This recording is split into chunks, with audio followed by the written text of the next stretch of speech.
మనసు ఉంది, మమత ఉంది, పంచుకునే నువ్వు తప్ప. ఊపిరి ఉంది, ఆయువు ఉంది, ఉండాలనే ఆశ తప్ప. ప్రేమంటేనే శాశ్వత విరహం అంతేనా? ప్రేమిస్తేనే సుదీర్ఘ నరకం నిజమేనా?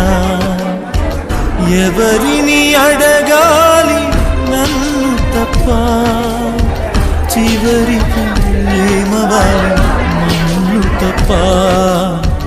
నువ్వంటే ప్రాణమని, నీతోని లోకమని, నీ ప్రేమే లేకుంటే బ్రతికేది ఎందుకని?